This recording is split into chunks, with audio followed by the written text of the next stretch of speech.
Good morning, everybody. Welcome to the second instalment of the two infield flowering strips workshops today, part of the Strategic Farm Summer Month. My name is Richard Meredith, and I head up the Arable Knowledge Exchange team at AHDB, and it's my pleasure to chair this workshop for you today.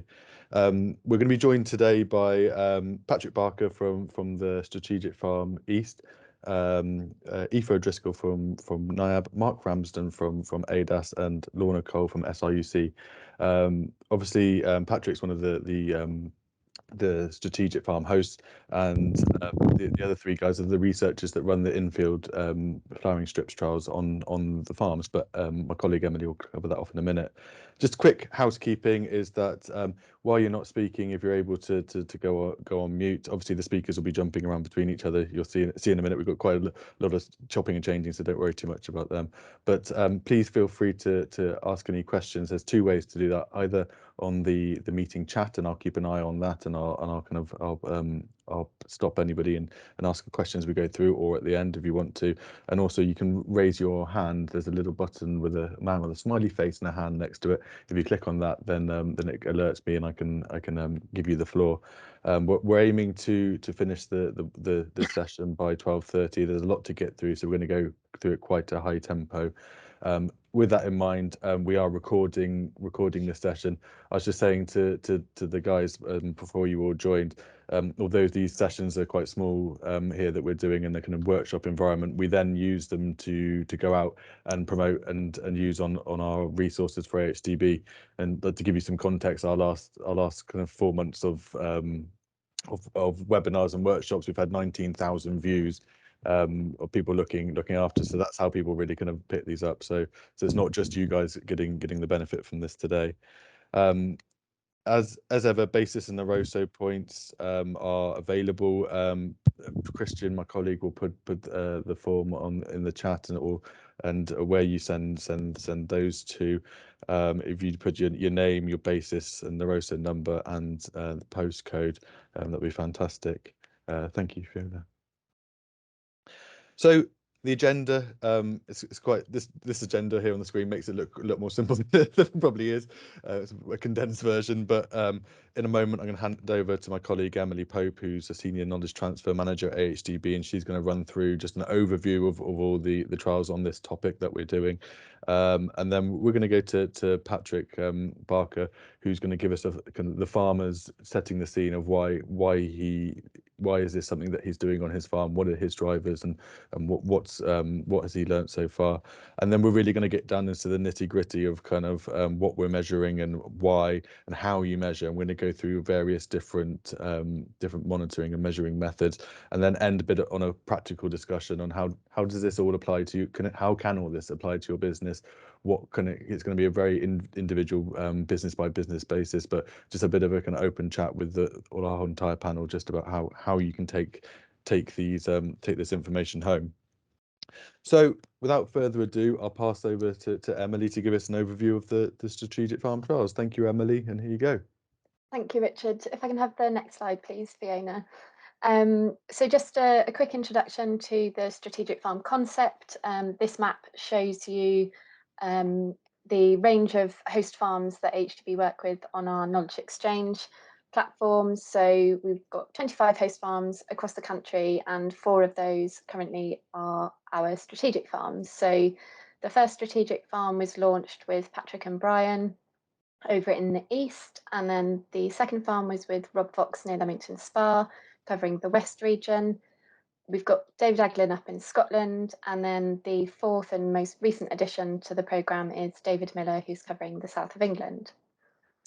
So if I can have the next slide, please. What we're looking at today, as Richard has said, is the flower strips trials that we've got on 2 of our farms, so in the east and the west. And the trial layout that we've implemented on both of these farms is consistent with the Centre of Ecology and Hydrology Assist project. So this is looking at 3 fields on the farms. We've got a farm standard treatment. We've then got the second field, which has got flowering strips around the outside of the field only, and the third field, which has got those strips around the outside and within the field as well. And the the objective that we're looking at is to really determine whether the presence of these flower strips affects the diversity, distribution, and number of beneficials and pests in an arable field.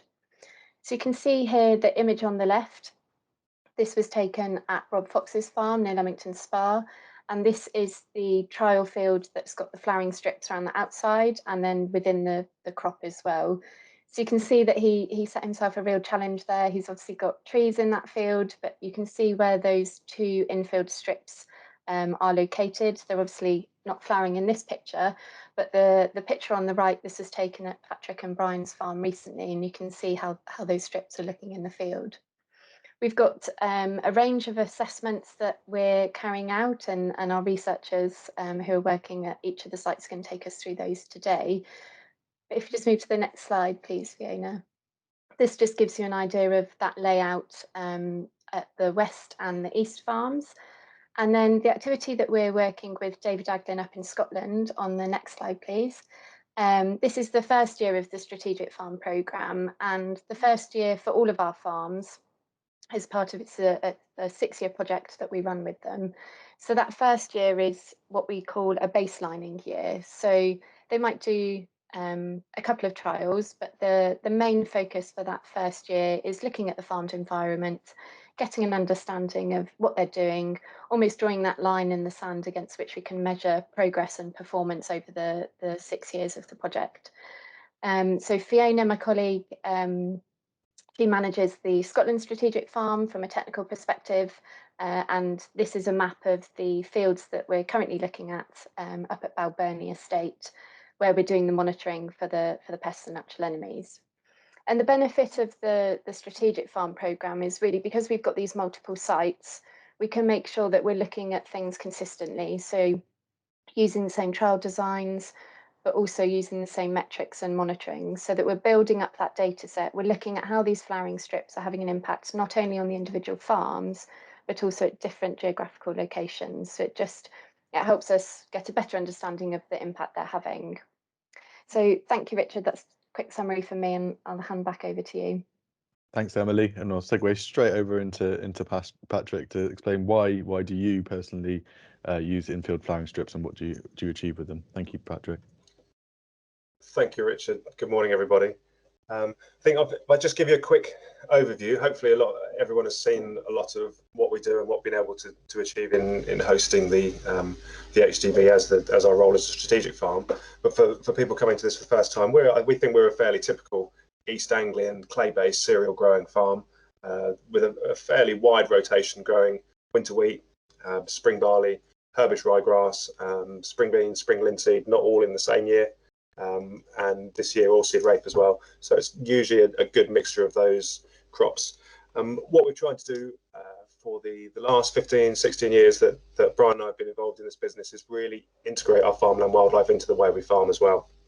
And that started off with a high-level stewardship scheme, which ran for 10 years. And we're now, June, we're halfway through year 4 of our countryside stewardship higher tier scheme. So the environmental stewardship scheme has always played a really big part in the way we try and farm, and we're trying to integrate that all together. And we run a kind of a process and everything of how do we provide the big 3 that we're trying to do for our farmland wildlife, which is an all year round food supply, it's safe nesting and brood rearing habitat, and it's protection. And that's protection from weather, people, predators, dog walkers, everything else that all our vulnerable farmland wildlife needs protection from. And it's fitting in what we do kind of around those principles. We started very early looking at marginal land, and the more we've done it, we've learned that marginal land is a phrase that means different things to different people. And so it's actually been quite nice with this strategic farm work that's going on. One of the other topic areas is actually marginal land now. So we set our stall out really early on what we felt was marginal land 15 years ago. And the picture in the middle, you can see some of the areas that we've taken out of production, and we looked at all the areas that didn't yield, didn't grow, some of it which we were trying to put crops on, areas that used to be ponds that were filled in, and one of the senior generation on the farm would turn up and say, I don't know why you're trying to grow things there. There was a pond there which we filled in 25 years ago, and we're sort of scratching our heads as to why nothing grows. And just straightening up headlands and taking corners and taking triangles out. So we've been working this kind of this way of designing the farm so it's at its most efficient for quite a period of time now. And that kind of sets this kind of the baseline that we then build our habitats around, and our stewardship schemes are about getting the most out of our habitats and making sure that our habitats really provide that safe haven for all these species. Then our options, our rotational options in the scheme, are designed to provide all those things: the food, the nesting habitat, the shelter, and that's wild bird seed mixes, next flower mixes, autumn sown bumblebird mix, and it's providing this kind of base to try and to create a whole farm ecosystem. And with that, we also felt that we kind of pioneered public money for public goods. 15 years ago plus, we looked at it and we thought, how do we demonstrate that we're giving value for money to these stewardship schemes? And the way we did that was by hosting as many visits as we could, as many people looking around the farm as we could. In the 10 years of our HLS scheme, we hosted just over 250 visits, or gave talks, or presentations like this, or all that type of thing. So we made sure that we were showing that we were actually demonstrating good value for money from the public purse. And that actually got us to learn what our farmland wildlife species were as well. So we kind of became experts on our own farm at a level far greater than we ever thought we would, knowing all those species and knowing what we had and what those species required in order to really develop. And this was working around this kind of system of trying to get the farm to yield as much as we possibly could, but also get our wildlife to yield as well. And then as time has moved on, we've moved away from that a little bit, and we've started down the soil health, regenerative agriculture, cover crops, actually building the farm as one big ecosystem, rather than looking at farming the arable areas hard and working the wildlife areas hard. It's actually, how do we integrate this all together and have one big system that really complements everything else? And that's where these infield flowering strips come into it now, because we're looking at a far greater integrated pest management system, and we're looking at the whole farm as one big ecosystem, whether we're farming it or we're trying to develop our habitats or our farmland wildlife. And it's kind of blurring the lines between what do we farm. What historically might have been almost a green industrial estate is now a farm where wildlife can flourish over the whole area, which is something that we're really kind of really looking at. And part of that is one of the things that I'm really, really keen on is data recording and making sure that we can demonstrate those changes and we can show what it is that we're achieving by doing all this. And for me, the picture that you can see of me up in the top left-hand corner, or the right-hand corner, depends which way around your screen is we started off with barn owl boxes and monitoring barn owl boxes. And as part of the Suffolk Community Barn Owl Project, I then started learning how to ring and became a ringer myself. So a lot of what I do, actually, I kind of indulge in my hobby on this farm as well, which just makes it, I kind of all work a whole lot easier. So for me, just demonstrating that the benefits are all out there, and that then became a bit obsessive in terms of recording. And now we record all our butterflies, our dragonflies, all the bird species we see, mammals, everything goes in every year to all the county recorders. And then also we're involved in probably another 30 external projects as well. So the partridge count scheme, the big butterfly count, all those type of projects, we're contributing data to that, and we're showing that all the things that we can put in place actually really work as well. And then the benefit for me of lockdown was that I was able to run a moth trap all year and kind of really got into my moth trapping. So for 2020, for example, we actually recorded 403 species on the farm, and that's 2,600 individual sightings of just under 10,000 individuals. Now I count a flock of 300, 400 yellowhammers as one sighting, but for us, 403 species over the course of the year was actually just mammoth. And that wasn't really going out and looking too hard. That was just recording solidly, and then it's cheating a bit, because if you have a moth trap, you can add 250 species in about 3 weeks if you've got the right sort of light. So, but for us, it's really about having this whole farm approach and kind of knowing everything that benefits everything else, and understanding that it's a bit of a long-term process. We're in it for long-term gain. We're not trying to grow the world's the world record wheat crop in 1 year, and we're not trying to have the world record number of ladybirds in the field in 1 year. But actually what we're trying to do is, over the course of 5-10 years, is develop this whole kind of farm that really works for everything that's here. Can I have the next slide, please? And these are just examples really of how this all fits together. And the reason they all actually look quite similar, but they are all completely different. So the one on the left is wild bird seed mix, the one in the middle is nectar flower mix, and the one on the right is autumn sown bumblebird. But as they're spread over the whole farm, we are delivering pollen and nectar, we're delivering winter food, we're delivering grazing opportunities and the benefits that brings. We're then also providing nesting habitat, and especially at a time when the whole of the countryside becomes stubble, especially in East Anglia, wheat stubble, followed by the whole of the landscape then turns brown. These are really valuable refuges and areas of cover for wildlife to dart into. And we'll hear a bit later on about all the benefits and the findings from this project as it is.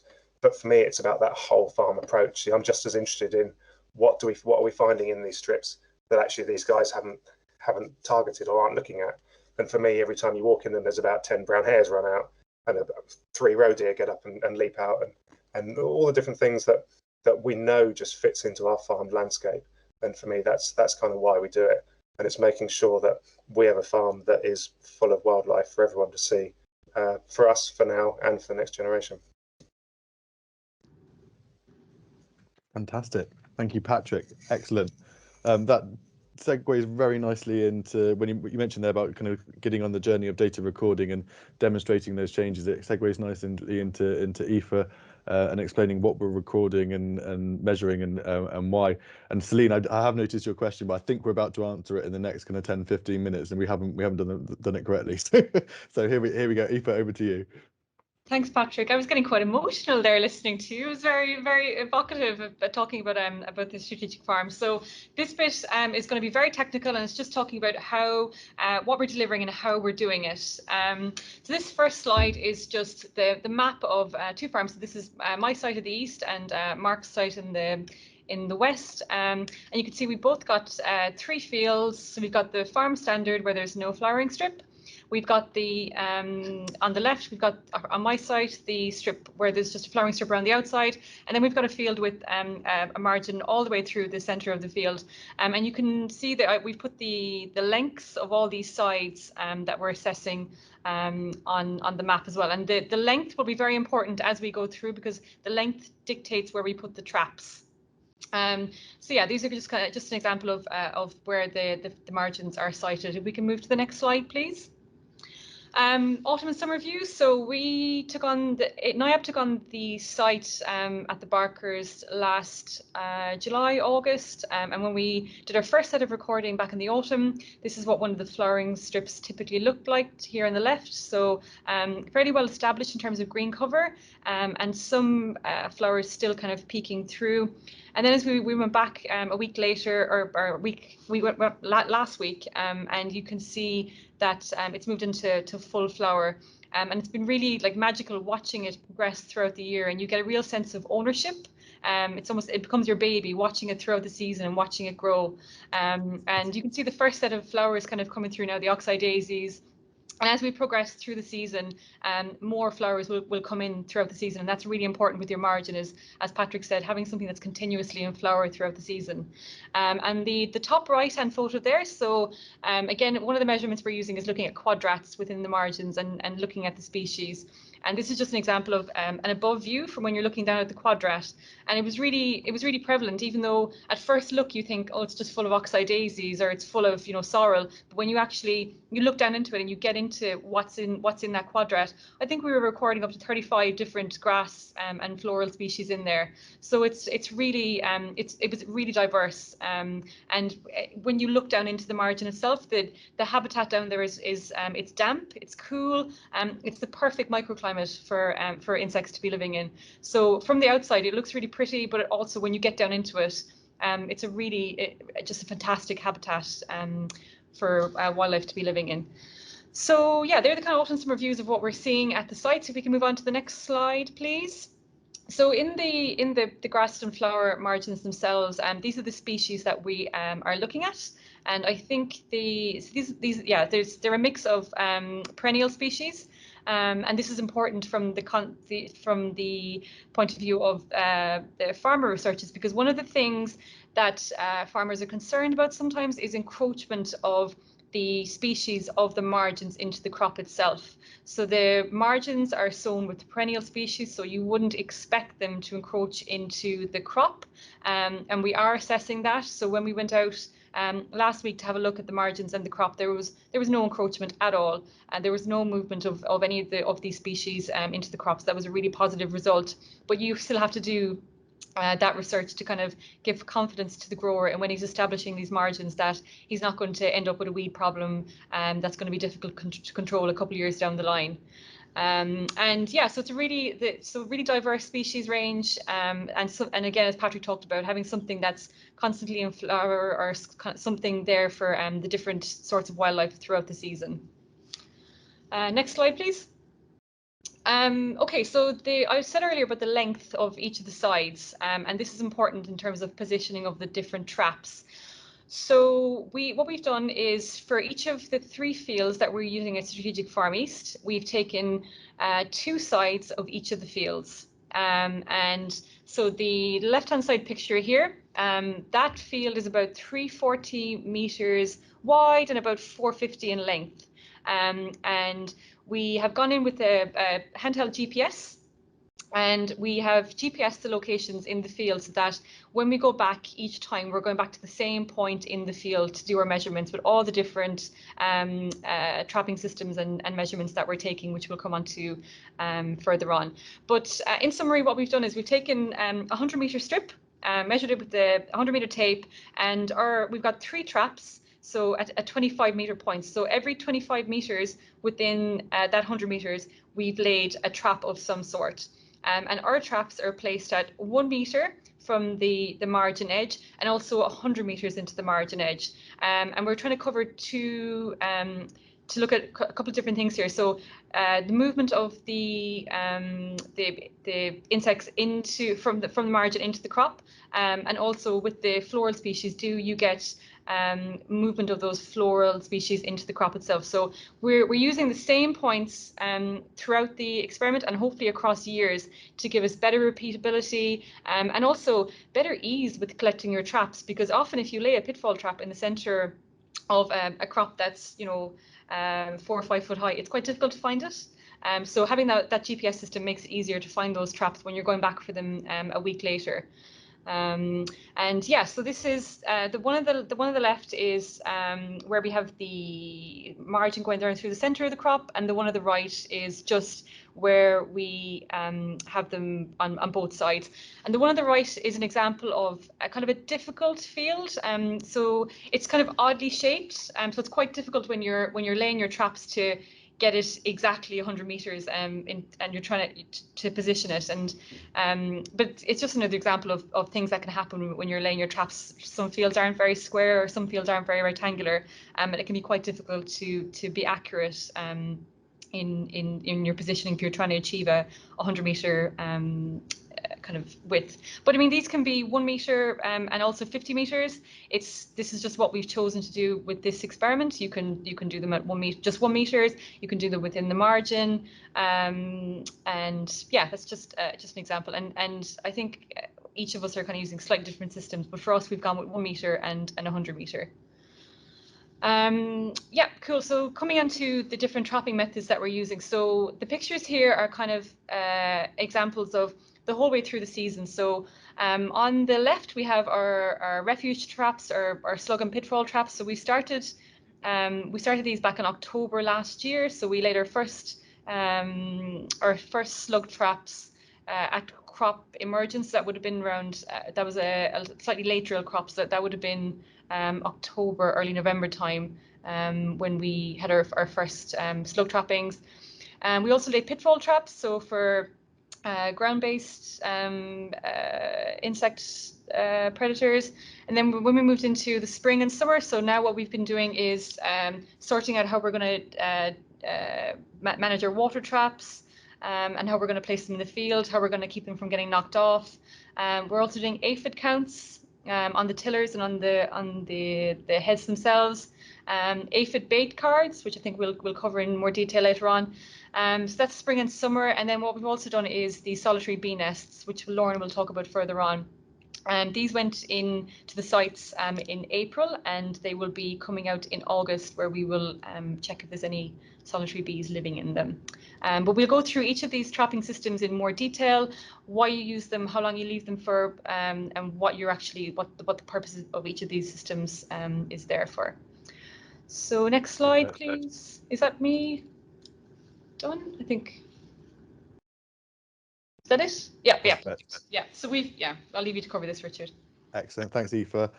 So some of you would have received a small pack like this, but it's just a bit of something to as we go through these different this section of the meeting, describing each of the different traps and measurement methods, that you can kind of see in front of you what the speaker's talking about, and to give you a touch and feel of it.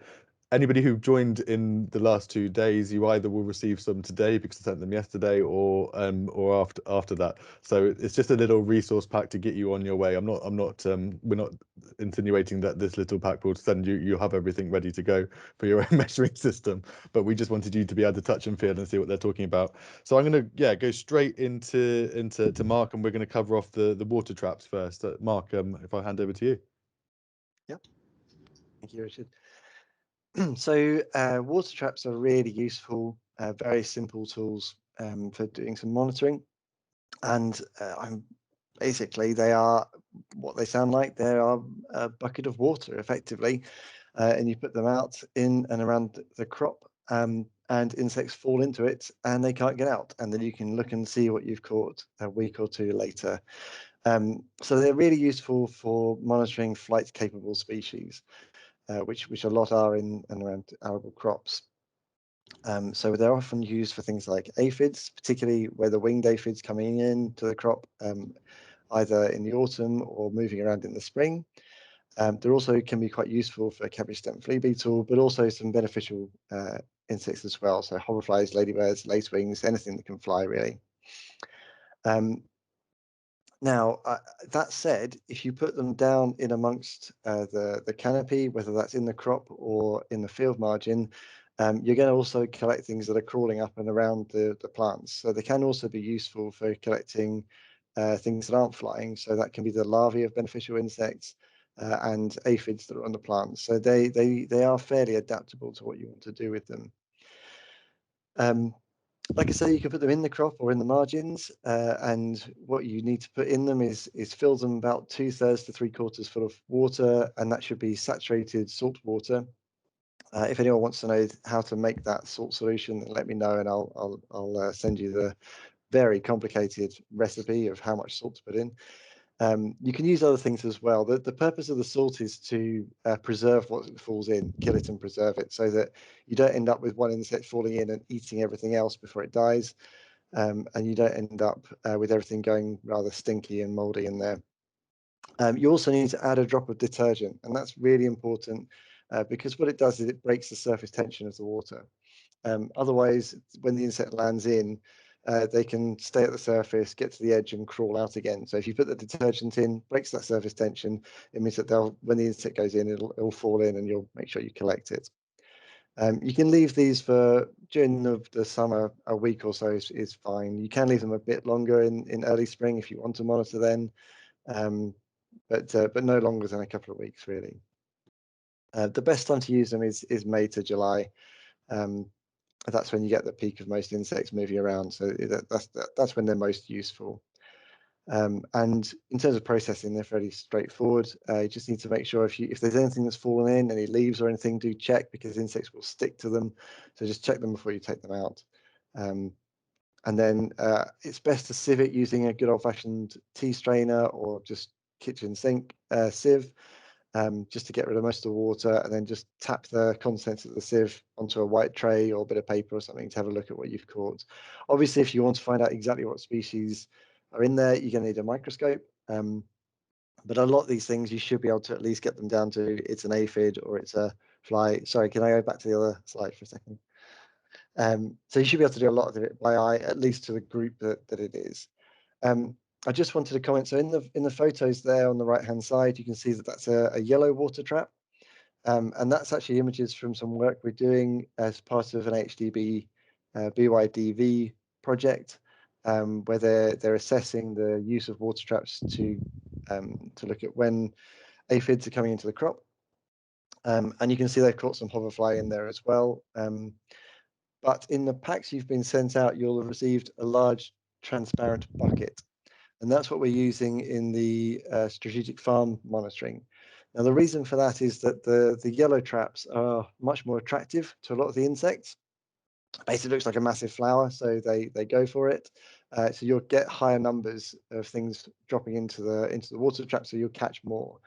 The disadvantage is that if you're looking at the benefit of floral strips, you don't want your trap to look like a big flower, because in the middle of the crop, it'll look like the one flower in a sea of crop. And so you'll just attract a load of stuff into it. But that's not really what we want to do. We want to know who's just around that area. So we use transparent traps that are much more flexible to what we need them to do. So on the next slide, what they're really good for, at a basic level, you can see the presence or absence of key pests or beneficial species. So they're quite useful for that, especially if you don't have time to get the microscope or really go through and count everything. But if you want to do that, they are really useful in also getting quite high catch rates, particularly around margins. So depending on what you want to use them for, they're really handy tools. In terms of the range of what you'll catch, anyone familiar with any kind of insect monitoring will know that you can end up doing lots of monitoring and finding nothing. And you can put one trap somewhere and it gets filled very quickly with lots and lots of things. And that just reflects the nature of insect populations, that they'll often be hotspots for activity across the farm over time. So it just depends on what you're monitoring and when and where. In terms of results today, well, we've only collected in the first week worth of sampling for this week, so I haven't got any data to discuss from this year. But what we'll be doing is looking at the impact of the floral strips on beneficials and pests, and particularly on the strategic farm west. We'll be looking at how the number of beneficials in the early weeks, so what we've just collected, how that impacts on what the aphids do in the coming few weeks, because what we collect today in terms of beneficials is what's going to have an impact in the future. So we can't look at what the beneficials in the current pest situation is, because they're not quite related yet. I'm happy to talk about that more, but I'm conscious of time, so we'll move on for now. So unless there's any questions on water traps, we can jump along. Perfect. Cheers, Mark. There was just one comment from Salim. Have you ever had any issues with crows stealing and munching your data? Not consciously, although I'm sure it will happen. Yeah, there is always a wildlife concern, and I mean, I have had it in the past when we've done pitfall trapping, which Lorna will talk about in a moment. And there you can cows often drink pitfall traps. So if you're ever doing it near cows, do make sure that they are protected. It's one of the reasons I also use salt water rather than a few of the other options out there, because it's much safer for non-target things. I've had water traps knocked over by deer quite a lot, and you just don't want it filled with something horrible that's either going to be toxic to the ground or something that drinks it. So it's worth keeping in mind. You can cover them with mesh, but practically that's quite complicated, and it does also affect what you're going to catch in there as well. Perfect. Cheers, Mark. So Mark runs the Strategic Farm West project. Now we're going to go over to Lorna, who runs the Strategic Farm Scotland project, and we're going to be doing pitfall trap management with Lorna. Lorna, over to you. So pitfall traps are another nice, easy technique that anyone can use. Anyone's got a plastic cup, pint pot, empty soup container, anything that you can dig into the soil, and effectively these monitor anything that is crawling about at ground level. So they'll monitor slugs, cereal beetles, your pests, but also a range of beneficials. We quite often get, of course, spiders, ground beetles, parasitic wasps. We get all these things that will either wander. The parasitic wasps will go down in the vegetation to hide and fall into our traps. So quite easy to establish, although it wasn't yesterday when we were out in the field because the ground was like rock.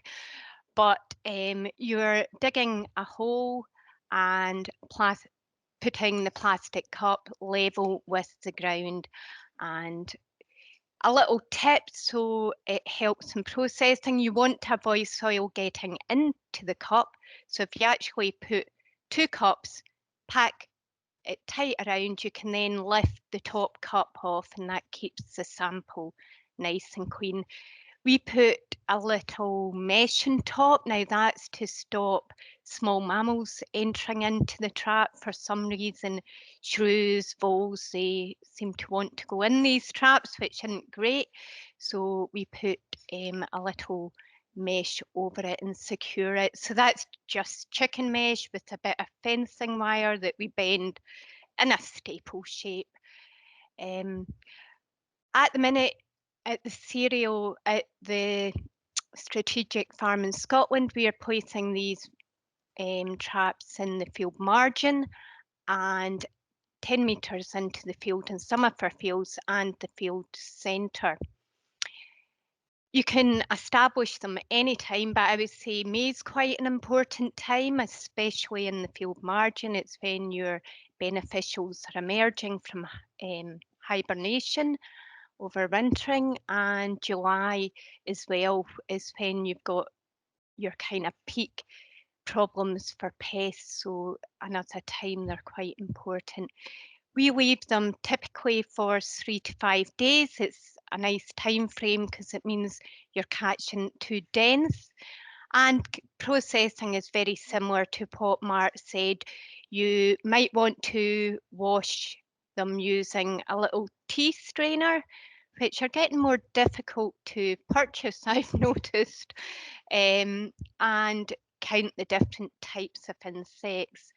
It can be really tricky to identify what's a pest and what's a beneficial. Even, for example, you've got your click beetles that look very similar to some of your ground beetles. So click beetles are typically pests, ground beetles beneficial. So it can be a bit tricky, but the handbook you'll have been sent out will help you on your way. Thanks, Fiona.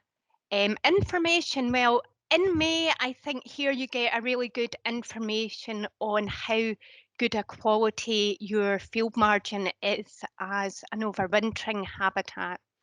So a lot of our beneficial species, the large ground beetles and wolf spiders, parasitic wasps, they like to overwinter in dense tussocky vegetation in field margins. So by evaluating how many of these beneficials you have, you've got an idea of how good quality that field margin is as an overwintering habitat. Then in May, June, July, it will give you an idea on the level of natural enemies in the field. Now, this level may not necessarily mean you've got great pest control, but because effectively these natural enemies will congregate where you've got pests. So they could even indicate, rather than indicate your field's pest free, they may actually indicate you've got an issue with pests because you've plenty of foods for these natural enemies. Again, as Mark said, the ranges can vary widely. It depends on how long you leave your traps. It can depend on the weather when you set them out. Seasons a big, you can have big impacts of season as well. From the Strategic Farm Scotland, we've processed the bulk of our samples, and we've found a total of 27 ground beetle species. We're beginning to see some clear trends from this data. These traps were established in May, and what we've seen is wolf spiders, parasitic wasps. We're getting more of those in the field margins, and money spiders, which are a lot more mobile. They disperse easily by ballooning, which is where they toss up silk strands and then get carried by the wind. and these tend to be more abundant in the field. Thank you. Thank you, Lorna. And we'll go straight into Aoife on refuge traps. Yeah, so just to pick up on a comment there that was made about the make and do, and I think that's something we really need to emphasize in this, is that a lot of this is not high-tech stuff. It's bits you'd have in your shed, it's bits you have in your backyard. You'll go down to Homebase and just spend a couple of quid on buying, you know, buckets or plant pot saucers. So yeah, so from Kirsty's comments there, that's something we'll definitely cover maybe later on, is just stuff that you can use to get going on this really fast. And it doesn't have to be expensive. So yeah, just quickly back to the refuge traps. So we have been monitoring for slugs at the Strategic Farm East. We started it back in September, October. So we did this twice last year. So we did it just before crop emergence and then also after crop emergence. And just the basic principle is plant pot saucers, 79p from Homebase, or you have some in your backyard. You can use, so we suggest bran. Now the bran can be anything. It can be chicken layers mash if you have chickens. You can also use alpin or any type of muesli that you've got sitting at home, and just something really tasty that the slugs will like. And what we've done is for our farms, we put the plant pot saucer right next to the Pitfall Trap, and placed a teaspoon of a large teaspoon of the bran underneath the plant pot saucer, and gone back to check them the next day. And I think it's important as well to think about the conditions at the time. So what we were finding with our slugs was that if we went back like a little bit later in the day at like 10 a.m, the slugs weren't there. They'd already gone back underground because it was quite dry. So try and get out as early as possible in the morning to check for slugs. And these are kind of on the right here is two examples of what they look like. So from the kind of first set of trapping, Brian just found 2 slugs, but I was finding up to kind of 20-30 slugs in some of the traps, and it was very location specific in terms of across fields there was big differences. So for example, one field that was drilled with wheat after grass, we were getting a lot more slugs in that field, and it was also a little bit more waterlogged, so the ground was more wet. The slugs loved it. And then for other fields there was just maybe 2 or 3 slugs in the traps. And then also in terms of where we were putting the traps, so was it 1 meter from the margin or 100 meters in, you were getting location differences there in between your slug traps.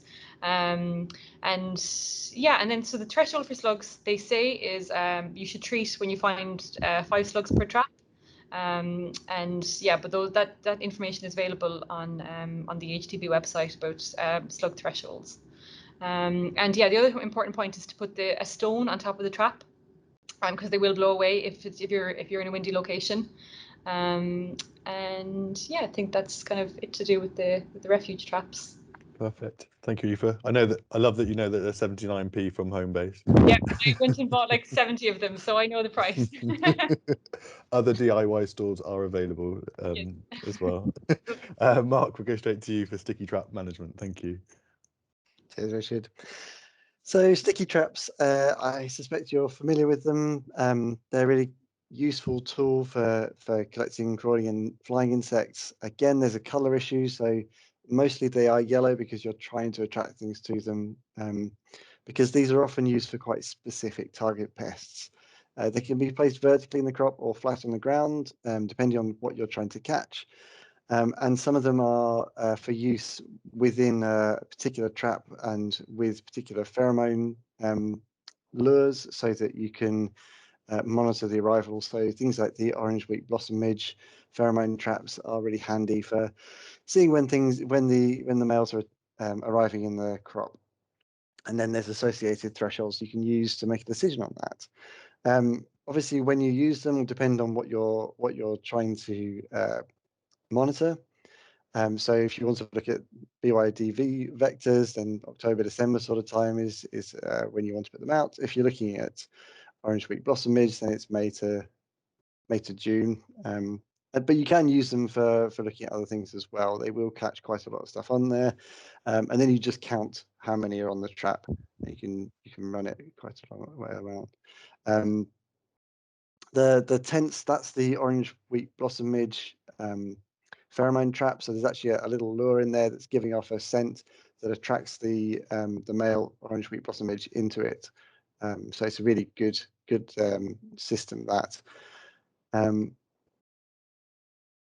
So if we go to the next slide, one of the things we're doing again in the BYDV AHDB project, which is ongoing, is looking at what the best way of monitoring BYDV vectors is.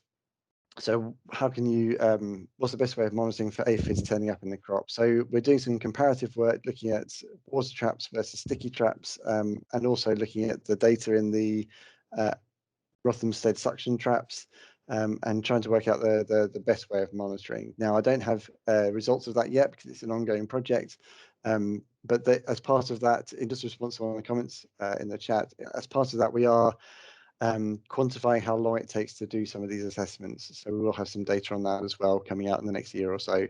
That'll help you build a kind of strategy of how much time is taken up doing these assessments. I will confess at this point that I hate sticky traps. I think they have a really good purpose when you're looking at very specific target insects. So the pheromone traps for orange wheat blossom midge are really good because the only thing you're looking at is that fly on that trap, and that's everything else you ignore. And you're just counting it, and they should be fairly easy to ID on the trap. Similarly, they can be good for BYDV, for the aphids, because again, all you're looking at is the aphids, and once you've got your eye in, you can spot them fairly well. But sticky traps can get quite messy, and if you're just using them as a general way of looking at insects in the field, they're a real pain because it's not easy to identify things that are stuck to a sticky trap. You know, they get crumpled up, they get mangled, and you can't extract them easily. So I would definitely say sticky traps are for targeted monitoring of specific things that you know they're going to work for. I'm quite happy to discuss that further, but I won't make any more points at this point. So thank you, Richard. Back to you. Thank you, Mark. And then finally, with the monitoring bee nest management, over to Lorna. So we are using these little cardboard tubes, and again, very technical. We stick them in a fence post, a drain pipe, and it's actually a poster cap, I think, at the end of the tube. They're aimed at solitary nesting bees, but we've also found masonry wasps in them. So these wasps that typically nest behind in brickwork as well. The best place to put them, bees love sunshine, so somewhere sunny, south to east facing, and about 1 metre in height. So as I mentioned, plastic pipe with little cardboard tubes. That's what we're using.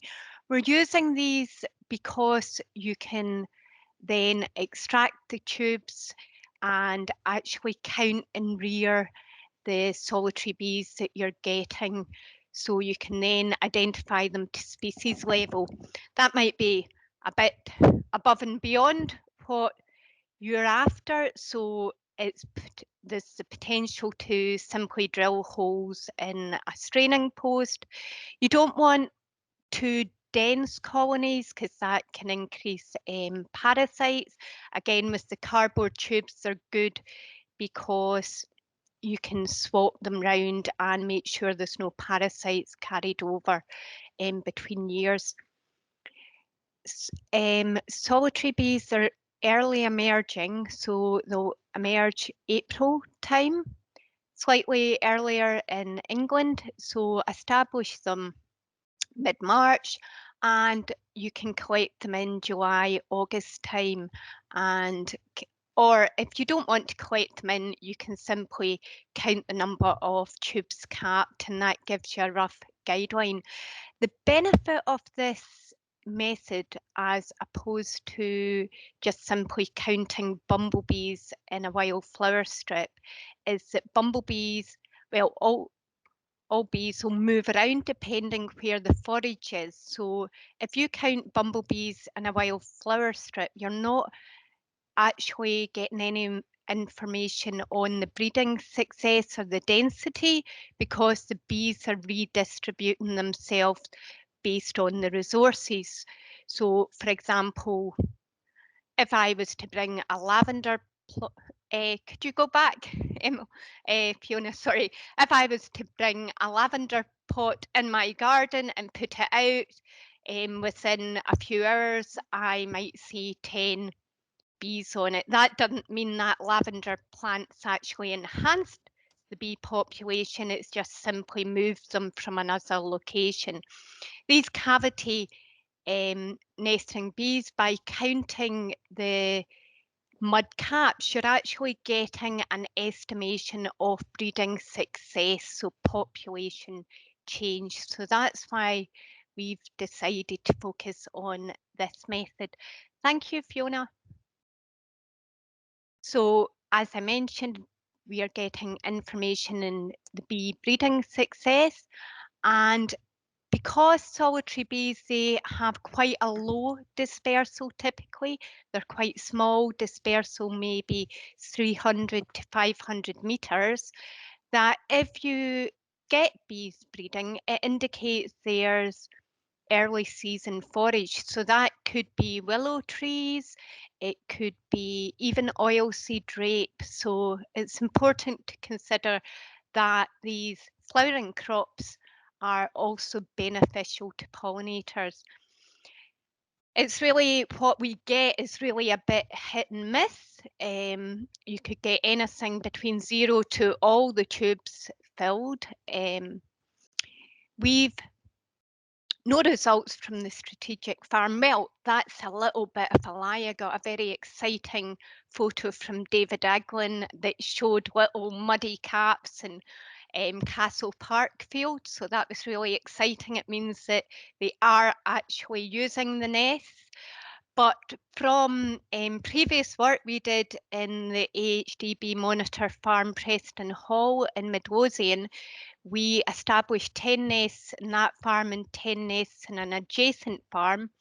And 2017, we got no bees. We think that the tubes were a bit fresh and bees weren't too keen in these fresh tubes.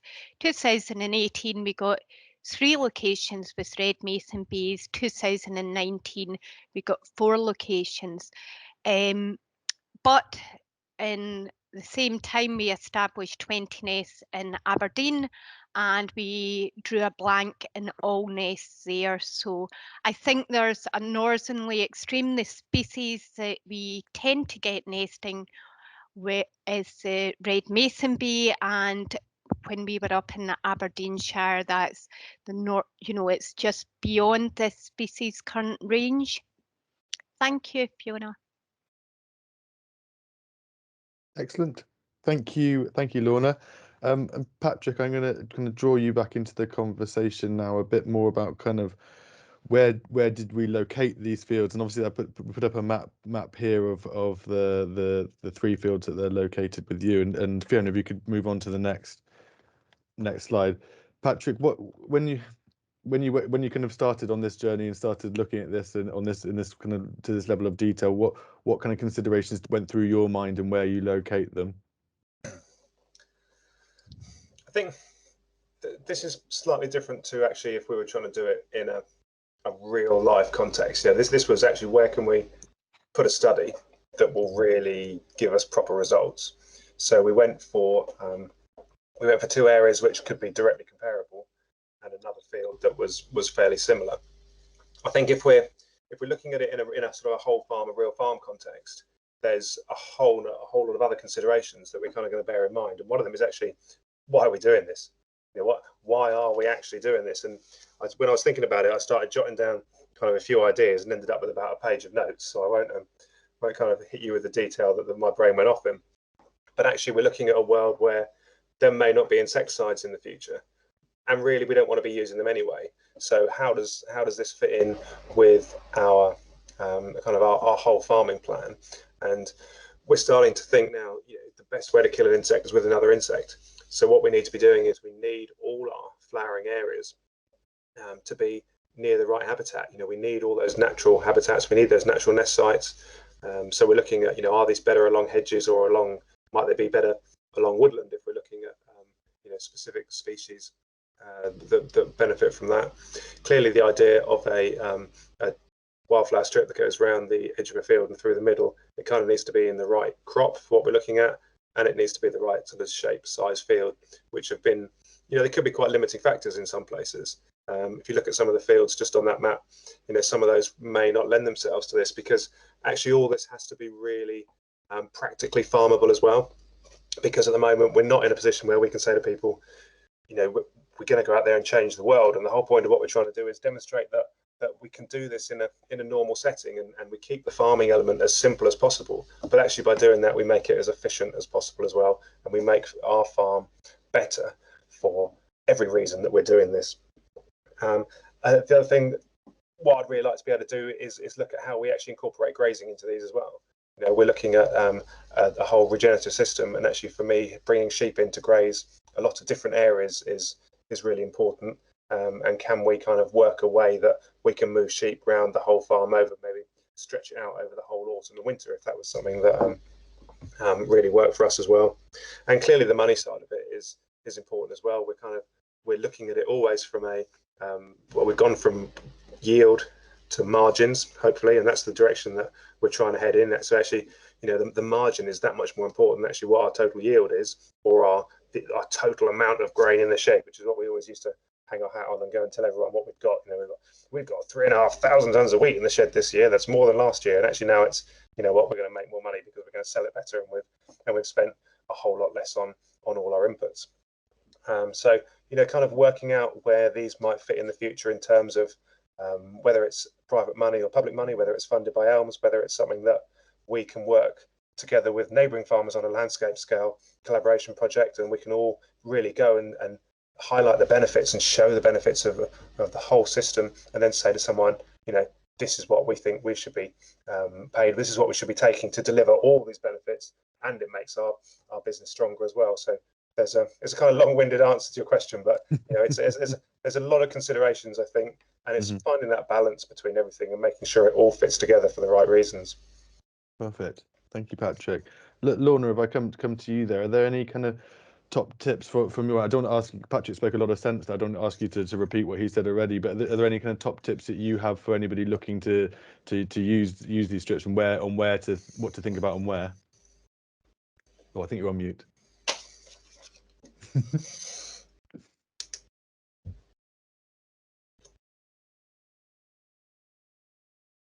Sorry, I had to be the one to do this. I think the main thing is that pollinators, hoverflies, they love sunshine and they don't like exposed conditions. So focus on the sunny field margins, so a south-facing margin adjacent to a hedgerow would be ideal. You'd want to avoid a north-facing woodland edge, for example. And I think it's important to understand the ecology of the species you're trying to benefit. So what resources they require, when they require them, what habitats in the farm provide these resources. And flower-rich margins, they are great, but they're not the only answer. So typically these flowers, at least in Scotland, they don't usually flower till July, August. So we need to consider early season resources. So that's not just for our pollinators, but our hoverflies, which have their parasitic larvae, need these early season resources. Parasitic wasps do. So that things like willow trees could provide forage in April, May. In March, April, hawthorn, blackthorn, slightly later, and then crops such as oilseed rape, field beans. So it's this continuity of forage. Then you need to think where there's rough tussocky vegetation that will provide nesting sites. Ditches, woodland edges can provide larvae resources for hoverflies. Anywhere there's decaying matter would help provide your hoverfly larvae resources. Then you've got woodlands, hedgerows, anywhere that's got what we call in Scotland nooks and crannies, anywhere that's got crevices, can provide shelter and overwintering sites for species such as ladybirds, again hoverflies as well. So I think it's to try and see where these margins are best placed in your system, considering where all those different habitats are. And Lorna, what about hedgerows? Are they obviously they bring diversity and lots of benefits to a farm, but when we're kind of talking about here about migrating pests, do they act as a barrier for those? Is that something to bring into a consideration? I think it depends on the pest species, and also there's some research that indicated there might be a barrier to beneficials. There was a paper a long time ago that indicated they might prove to be a barrier to ground beetles.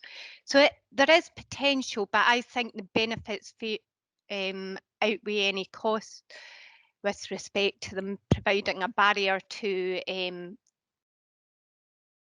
pests as well as beneficials, and also great for overwintering habitats.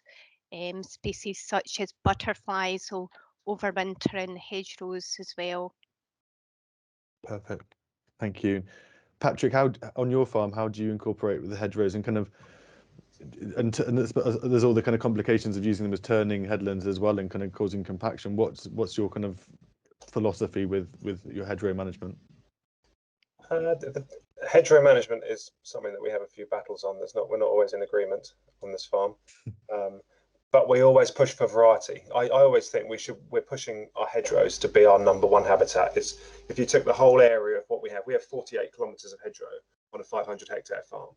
So it's a huge mass of habitat for us. So it's actually how do we get the most out of them, which is variety, and it's making sure that there's a proper hedge management kind of a routine of cutting in place that we're all following and we know what we're doing. So we manage them in a way that we are making sure that there's always some we're going to cut every year because they're by roads or they're by tracks, or you need all the kind of stuff that we know and need. But then some hedges we know we'll just let go and we'll say, right, this is going to be where we want our turtle doves to be nesting because this is the perfect hedgerow. Other ones are going to be 1 year and 2, 1 year and 3. And then our farming operations try and work around them a bit. In the past, when we've designed environmental stewardship schemes, we've always said, right, the north side of a hedge has to be a grass margin. Any shaded bits have to be grass. And then trying to keep other areas as the areas that get the sun as the areas we're going to say, right, this is where we're going to grow flowers. And I'm sure we'll come on to kind of that sort of level of detail in a bit later. But the hedges and the turning, we're at a point now where when we design our next environmental stewardship scheme, which will probably be the last one that we have real input on knowing what the scheme looks like, as everything else in the future seems to be fairly well in the unknown, we will be looking to design it to make our farmers efficient, even more efficient as possible to farm. So we'll be looking at all these turning areas. Can we work fields so that we just literally drive the same tram lines every time we do anything? So we go in one gateway, we go up, down, round and round, and out the other gateway and into the next field. And is this something that's repeatable with all the different machines with their different varying widths? So it's kind of coming back to that, just making everything as efficient as possible farming wise and as beneficial from an ecological point of view. With your countryside stewardship scheme, am I correct in thinking is it AB8 the option that you put it that can cover the mixes for this? Is it the one that's for? Yeah, so AB8 is a grass-based wildflower mix. I can't remember what it's called exactly. Is it species-rich grassland, I think, or something like that. So AB8 is not something that we ever actually had in our own scheme. So this has been a really interesting addition to bring in. But actually now where we're taking on land and we're doing environmental contracting for other people, instead of just putting grass margins in, we're putting AB8 in everywhere instead of just grassland, because all the benefits that we found that we get from our grass margins, which is all the barn owls hunting them, all the small mammals, everything that needs grass, we're getting all those same benefits on the AB8 mixes, but then we're filling it up with flowers as well. So it's just like, it's how do we get the most out of squeeze the most out of every option from a financial point of view, but from this ecological point of view as well, because we know what the benefits are, and hopefully in time we see those benefits from a financial point of view as well. I think what we will end up doing, it was interesting this morning, the webinar earlier, the question was would you be adding to your flower strips? And they were talking about, you might even ask that, I might even have jumped a question in your notepad, which I apologise for. They're talking about, are they adding trees and are you adding hedges into your flowering strips? But I think as a result of this, we will then be going back to Mark and to Aoife and saying, if we're going to keep these, if we're going to incorporate these into our fields, what else can we be doing? Can we be putting a beetle bank alongside every single flowering strip? What can we do to make every flowering strip almost a kind of an ecosystem on its own, as well as fitting into our whole wider system, and how does that look on a whole farm scale? And then that's where I'm constantly, everyone who's ever in a meeting that I've been at, I'm constantly asking DEFRA, I'm saying, can we look at elms as a whole farm approach? I don't want to see this 12 pockets of one is farming and one is soil and one is water and one is this and one is that. It's like, can I put together a whole farm approach where everything complements everything else and we can farm it and show off the fact that we're actually really good farmers whilst benefiting the environment at the same time? Brilliant. Perfect. Very, very boring question before we move on. It's kind of, I assume the strips were 6 meters wide because of your machinery and the existing kit you have. The question for Lorna then, if to fit with other farming systems and what kind of kit they've got, would a 2 or 3 meter strip have the same impact, or could obviously it's going to have less impact, but would it still work and it's still advisable to do? What we've found in similar research is that if the strip's too narrow, you get different species. So you need wider strips to be able to support species that require undisturbed habitats. So I would say 6 meters is quite a nice, it's obviously from an ecological point of view, I say 20 meters, but that's not practical at all. But 6 meters, it creates that ability to have an undisturbed habitat, or a relatively undisturbed habitat, when you've got all the farming practices going on in the field. Perfect. Thank you, Lorna. I think we'll go on to the next one, Fiona. Keep moving.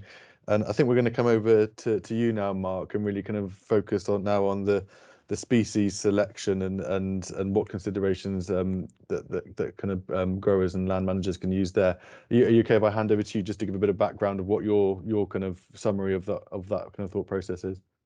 Yeah, of course. Yeah. Yep. So I mean, the first thing I'll say, I'm just going to check you haven't all frozen. Yep, you're good. First thing I'll say is, it would be great if I could just say, here is a list of the species that you need to put in, and off you go. Unfortunately, that's not possible, because you need to design your margins to meet what suits your business best. So I'm just going to give you a bit of an overview of the kind of things to look out for, and I might name a few species that are fairly reliable. The idea of these floral margins is primarily to provide floral resources. So that's the nectar and the pollen that the flowers provide, and that's really the kind of big food items for the mostly adult stages of the beneficial insects during the spring summer. And it's a really important resource for them, and often lacking in farming landscapes. However, these floral strips can provide other useful resources. So they can provide winter habitat, which is really important for a whole suite of different insects and other flora and fauna. And they can also provide alternative prey for the beneficial insects. So obviously things like aphids are going to be really abundant in cereal crops around June, start of July. But later in the year, there's nothing. And so having these floral strips that provide a consistency of resources through the year is really, really important. So they are trying to achieve quite a few different things. In terms of what goes into them, you're always going to end up with some grass in there, and that's really important, particularly early on in weed suppression, in reducing the soil nutrition and providing the winter habitat. And I mentioned the soil nutrition because quite often you'll be putting these strips into land that was in production. So you've got really high quality soil there that's great for growing crops. A lot of the plants that you want to grow there actually don't like really high nutrition soil. So you want to draw some of that out, and so the other plants start to thrive, and grass is quite useful for that. In terms of the flowering plants to select, you're really going for simple flowers. So simple flowers as opposed to deep ones. So if you look at the photos on this slide, you've got a hoverfly there on some form of daisy. And I don't know if you can see it, but the mouth parts that are just sucking on the flower are really basic. They're quite short, and they just literally sort of touching onto the surface and sucking up the nectar and the pollen. If you compare that to the bee, which is the bottom right picture, they have these long tongues that can go deep into a flower to get nectar. And a lot of the nectar mixes that you can buy are designed for pollinators, so bees and butterflies that have these long tongues. So those mixes are not going to be suitable for promoting beneficial insects in terms of pest management, because they'll have a lot of these deep flowers that the hoverflies, the ladybirds, the lacewings, they just can't get that nectar. So you're looking at a different mix of floral species for beneficial natural enemies compared to pollinators. So it's definitely worth considering that when you're putting together a species mix. It could be tempting to do a mix of the two and try and promote pollinators and natural enemies in the same strips, and you can do that, but just be wary that it's not as successful as it might seem to be. And what often happens is it'll be dominated by one or other, either in terms of the flowers that come up, or actually some of the pollinators will bully off the natural enemies, and so even though there's good resources for them, they'll visit it less than they might have done otherwise. So it's better to focus on one or the other, I think. I think Patrick mentioned this earlier. You really want to have floral species right through the year. So you don't want things that everything's going to flower in May and then nothing for the rest of the season. Trying to get a series of different species that flower over the course of the year is really important. And you really want something that's going to be there for several years. I mean, you can have annual ones and just use annual species that will flower in the first year and then you move on. But really, it's better to have a mix of those, because they're often the perennial species, the ones that will keep flowering year after year, they tend not to do so well in the first year. They often won't flower in the first year. So if you focus just on perennials, you'll end up taking a little bit of time to get there. If you focus on annuals, you'll have a great first year, and then it'll peter out and probably just be grass dominated. So they're trying to get a mix of those different species as well. So with all of that, you've already got quite a lot of complexity to deal with. And then, of course, you've got to fit it to what your farm situation is, what the soil type is, what you want to get out of it, what the land you actually have available is to put these onto. So it does require a fair bit of attention, and it is ultimately a bespoke seed mix that you're going to have to pull together. So what I'd really recommend is going and talking to a seed provider and get some information from them and what they'd recommend for you, what species are going to work for you, and build something that's really is going to work for you. Establishment is absolutely key. Make sure, just with it, like anything else you'd put it in the ground, make sure the ground is well prepared. Make sure you're suppressing weeds as best you can. Make sure you've got you're thinking about the soil nutrition and trying to reduce that over time. In terms of management, in the first year, you're mainly going to be managing weeds. Don't expect an amazing floral bouquet to pop up in the first year. It's not going to happen unless you're very lucky. You're going to be mowing it pretty regularly to keep the weeds down, to keep the grass under control, and you do collect the cuttings because you're trying to reduce the nutrition of the soil so that the floral plants have a better chance of establishing.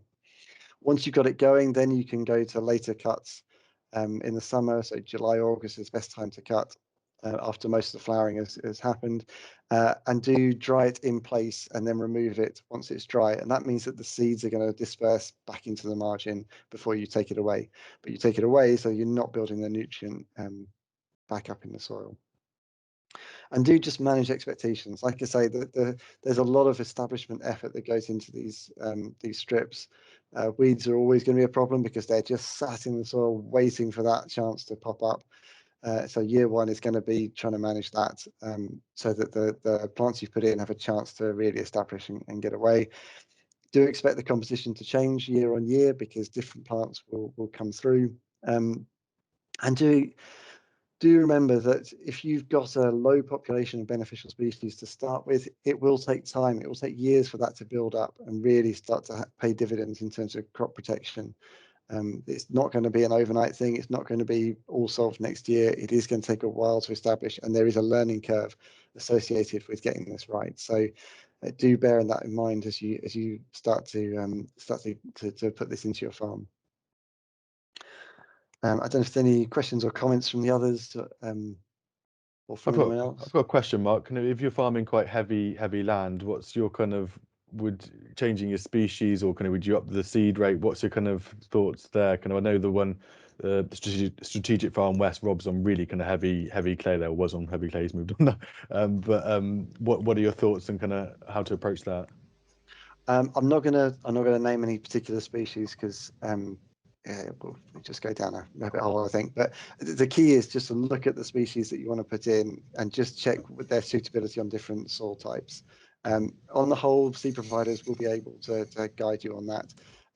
There was a tool available that Stockbridge developed, and I don't know if it's still out there. I will look into that, and if I find it, I'll try and tell people about it. But it was a way of selecting the right species for you, and that took into account soil health. I know that Rob did consult with. I think he actually talked directly to the guys at CEH to get his seed mix right. I mean, the other thing you need to bear in mind is that you can put in 20 species, and usually it's dominated by 3 or 4, and some things just never come up. So is that you don't rely on everything coming through. It's worth having a good mix of different things as well. Perfect. Emily, have you got a question? Oh, go on, Patrick, quick. I was going to say, Richard, I think as farmers, we don't need to be getting bogged down in the actual real detail. Mm-hmm. I think if we're looking at this, no one should be doing this in isolation. So it should be as part of a wider farm package and a wider conservation plan. So whoever it is, whether it's it's Flag, or we use Oakbank, there's Kings. This one of our seed mixes came from Moorsgate. There's Brights. There's all sorts of companies out there, and they're all there because they know that farmers want the best advice on what they should be growing on their land that will deliver. So just taking the right advice over the whole farm, everything will kind of fall into place because that's what these guys do. The only thing I would probably say on that is I'm always slightly reticent when people start saying they've had their scheme drawn up by a land agent or a consultant. For me, you should be going someone with conservation first and farming second, but who am I to tell people what to do? But actually, it just comes down to common sense and how you manage these as well. So if you're looking at some of these mixes and you're putting in a 4 metre margin, you've got a 3 metre mower and you need to mow 50% of it in May, it's not going to work because your mower's not going to work. So you have got to think through the kind of the practicalities of this at the same time, and it's just being well planned and looking at it thoroughly with a really open mind. And what we always say is that the wildlife kind of takes care of itself. If you build it, they will come. You set it up, you set the habitat up as well as you possibly can. You don't need to worry about the rest because nature will always respond. Yeah. Emily, you got a question? She's just taking the headphones off, so we'll never know. Sorry.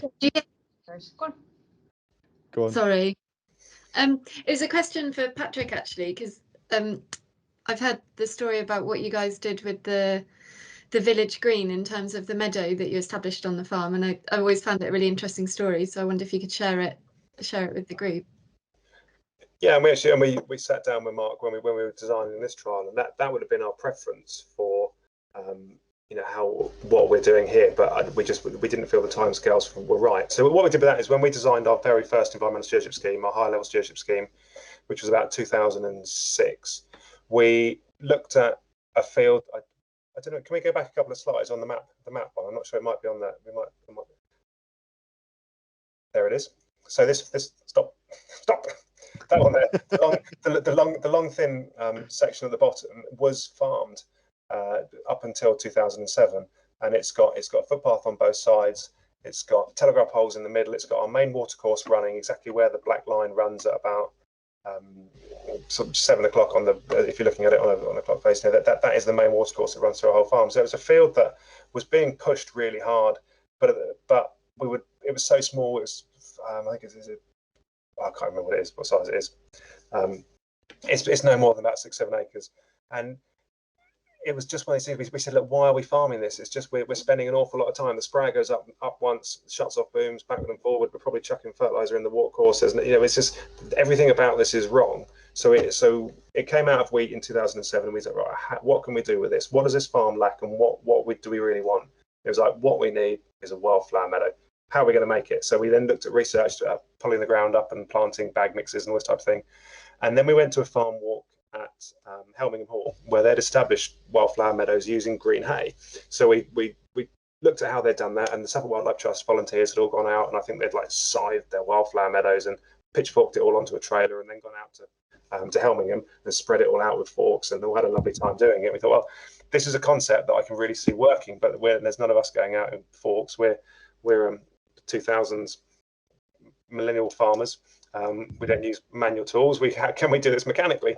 So actually, we took our village green. We took a hay cut off our village green, which is a county wildlife site. We baled it on the same day with round bales, and took round bales up to this wheat stubble, and pushed them out and spread them out. And because we baled them up on the same day, all the seeds were wrapped up in the hay. We spread it all out as many times as we could mechanically, and ended up pushing the bales about by hand, which was a bit unfortunate, but it gave us all a good workout. And we really just let the seeds kind of fall where we wanted them naturally, rather than what we would have been doing, taking a hay cut. And over the course of 3 or 4 years, we then had the area surveyed, and we'd moved over 60% of the species from the village green onto this area that was wheat stubble. So we kind of just recreated our county wildlife site again and again. And so both those areas on there, you go up there now, and they're absolutely just a mass of flowers. And all the flowers that are on our county wildlife site, Village Green, you can kind of see them. Some of them almost in the same runs as the bales would have been unrolled, are all there replicated. So there's like big runs of oxeye daisies and ladies' bedstraw, and many of the other lots of knapweed and red and white campion and all sorts of fun stuff. And every now and again, there's a few things that surprise us. There's the odd bee orchid that pops up, no idea where it came from, and then an awful lot of red clover, which wasn't on the village green, which must have been a natural a seed source in there from when it was a dairy, and it was dairy meadows in the 50s. So by doing that, we actually kind of recreated our own natural seed source, and that really took about 5 or 6 years to really get it. So we were kind of really proud of it. Which is a way of doing it, but if you want something that's going to work in year 2, then we're opening a bag up and we're chucking seeds about. It's all the same stuff. It's just ours. This one is a kind of a much more romantic way of doing it, and we can tell a nice story to go with it. And it is something that, if you've got that capability and that desire, it's really satisfying, as well as something that really delivers. And the insects, the bird life, everything else that surrounds it is now actually it's fantastic, and it just fits into our wider farm ecosystem, because this is actually kind of right in the middle of the farm, and the watercourse runs through the middle of the farm, and all the other habitats then start to join off this. So it plays a really important role as well. That's a brilliant story. Thank you, Patrick. Right, we're drawing to a close now. I think the final little area we're going to come to is just going to kind of go to Aoife and kind of do this kind of like what's next, what's the kind of what all of this information, what do we do now? So Aoife, what are your concluding thoughts on that? Yeah, I mean, I'm not an entomologist like Mark and Lorna. I put my hands up now, but what I am interested in is the agronomy side of things. And one of the things we really come across through NIAB membership and just dealing with farmers on a regular basis, that it's really hard to teach attention to detail, and people just want to farm by calendar dates, or just they want a bit of an easy life. And one of the great things about this experiment is it's really getting people to go out and look at their farms and to pay attention about what's going on, and getting people out and giving them really simple tools to get out and start monitoring their crops and their margins.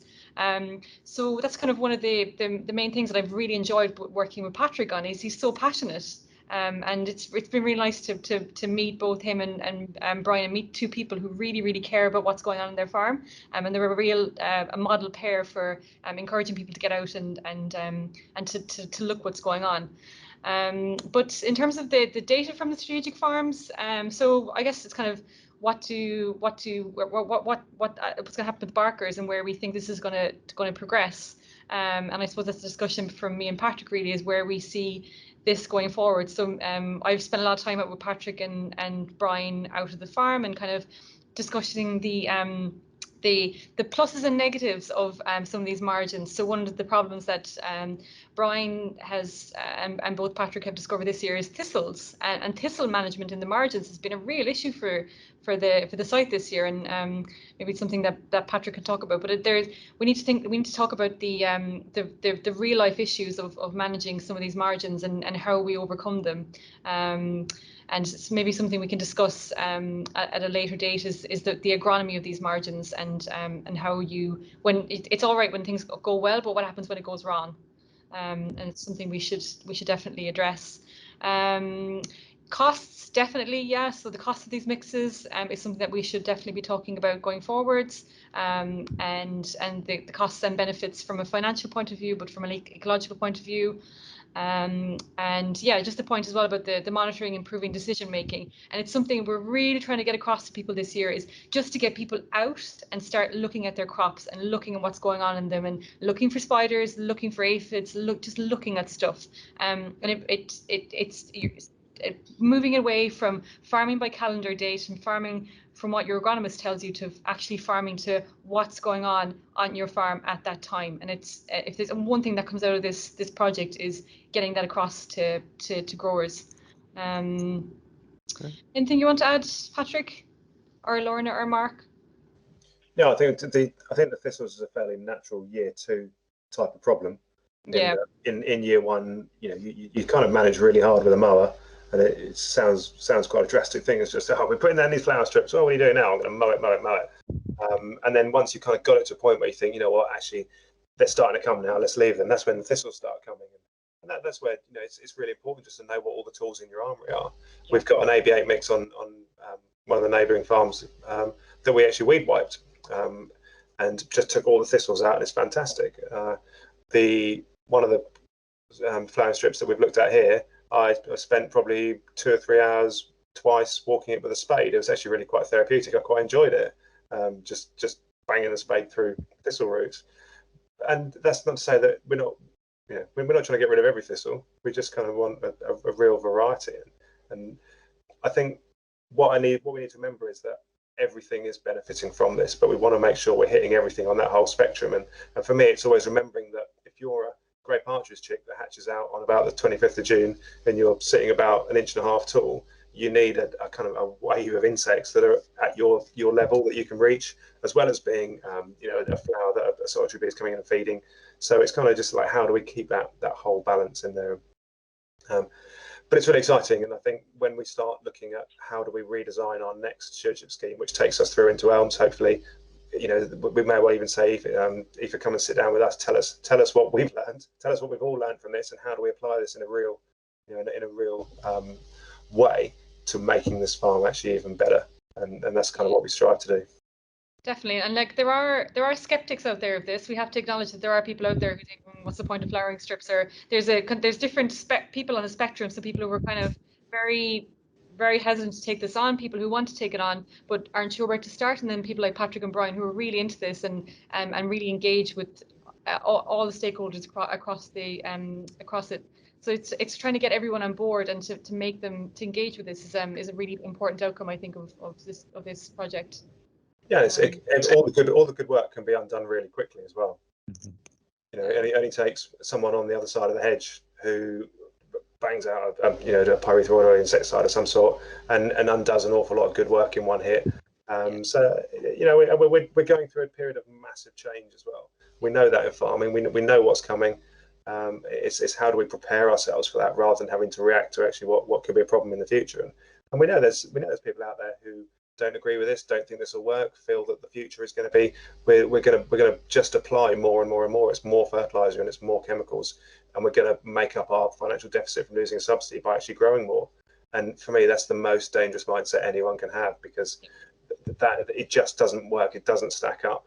And when we start looking at, I appreciate the clock's now ticking over 12:30, so I'll just talk faster and faster like it hasn't. When we start looking at the polluter pays principle, farmers, we've got to be looking at all these different ways of doing it, because historically we've always seen thought about pollution as effluent pumping into ditches or soil running off fields into watercourses.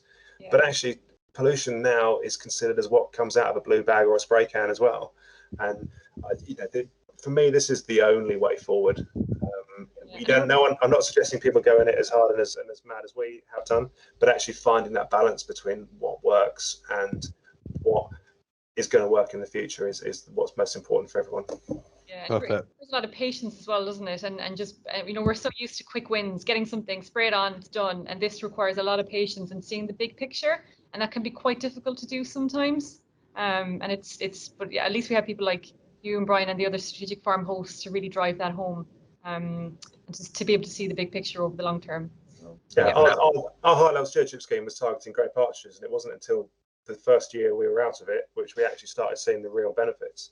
So by the time our strategic farm probably winds up is when we'll really start seeing benefits. And I saw there was a question about, have we seen any yield benefit? I said, this is year 2. I said, we will not expect to see them for a while, but what we're doing is we're just building a solid foundation that's just going to get more and more solid and better as we go along, to hopefully something that when the world really changes, we're in a position to really capitalize and be at the top of the tree. Yeah. Brilliant. Right, I'm looking at that clock as well. Final quick fire conclusions. Each of the panelists, if you were to measure one thing to demonstrate your progress on this topic, what would it be and why? Quick fire answers. Aoife, I'll come to you first. Yeah, again, it's that engagement. It's getting people out and getting people looking at your crops and paying attention to what's going on your farm. I think is the biggest thing that I've taken out of working with Patrick and Brian this year and across wider farmer network. Perfect. Lorna?